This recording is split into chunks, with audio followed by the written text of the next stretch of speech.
Hello and welcome back to my videos. Today I'm going to talk about the thinking styles that I couldn't remember yesterday because my brain just went into holiday mode, I guess. I don't know. So we did talk about black and white thinking, and we talked about catastrophic thinking as well, but there's loads more. So I've actually got a note of them here so that I don't forget any today. So I will just work through them quickly because there are really quite a lot. So the first one I'm going to talk about is negative thinking style. I don't really need to explain too much about that, I don't suppose, because we all know a negative Nelly. We all have one in our lives. They only see the negative side of everything. You know, instead of every cloud has a silver lining, it's every sun has a rain cloud there, you know. So yeah, that's negative thinking style where you just don't see the good in anything. Everything is negative and bad, and you know, even when things are going well, you're just waiting for it all to go wrong. So that's your negative thinkers.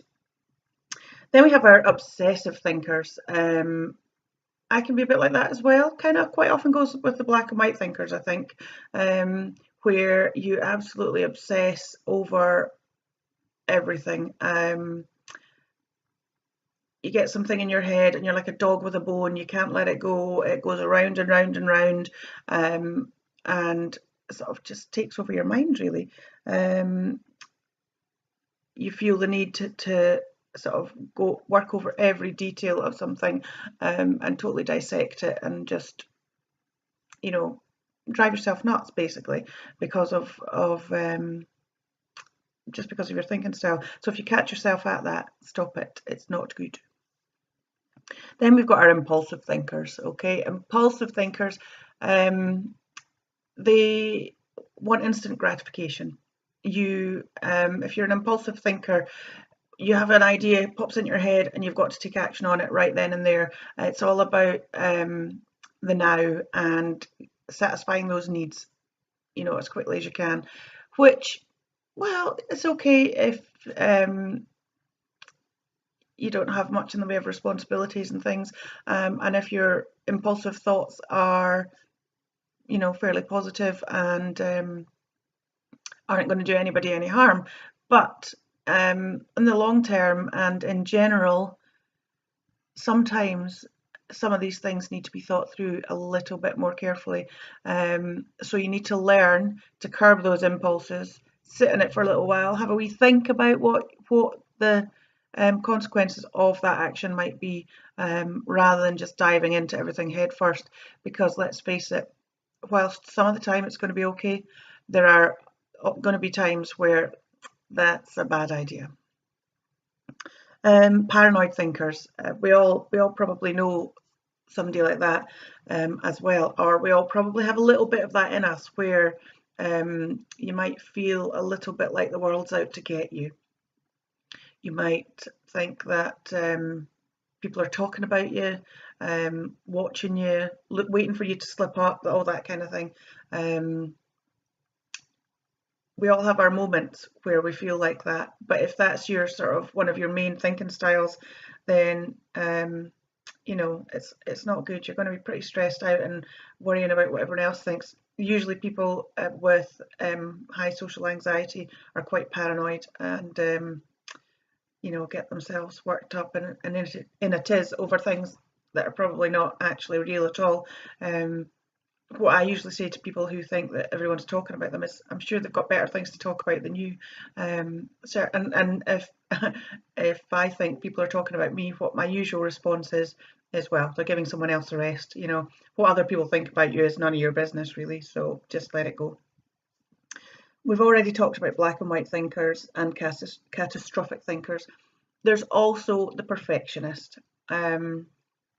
Again, it's okay to want things to, you know, to be as good as you can make them. It's okay to be driven and always wanting to be the best version of yourself.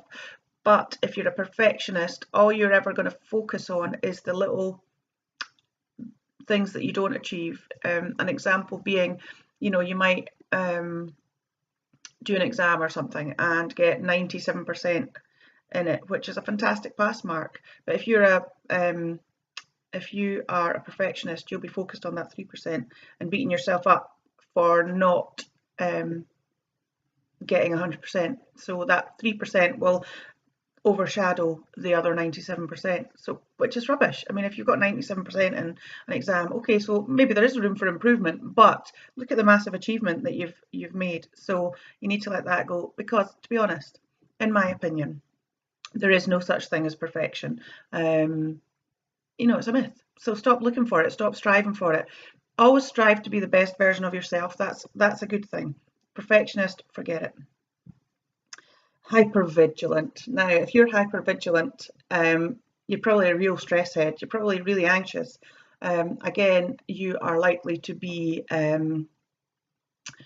suffer from probably low self-esteem and high social anxiety, because you are reading lots into every little action and little bit of body language or anything that you see going on around you. You will be over analyzing it all and just stressing about everything. So you're probably a really stress head, anxious person if you've got this hypervigilant thinking style. The last one I'm going to talk about is learned helplessness. If you have learned helplessness, then you pretty much think that life happens to you.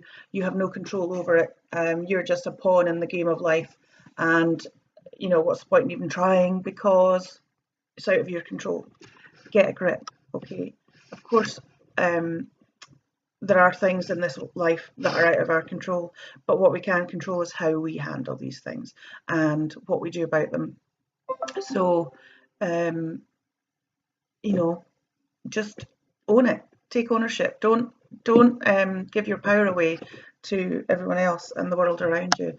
Take back that power, and you know, get out there and own the day. All these things.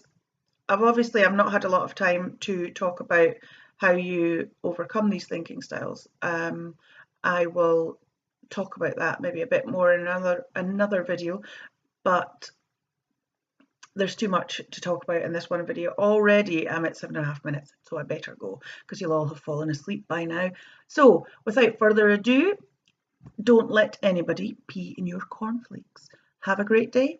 See you later.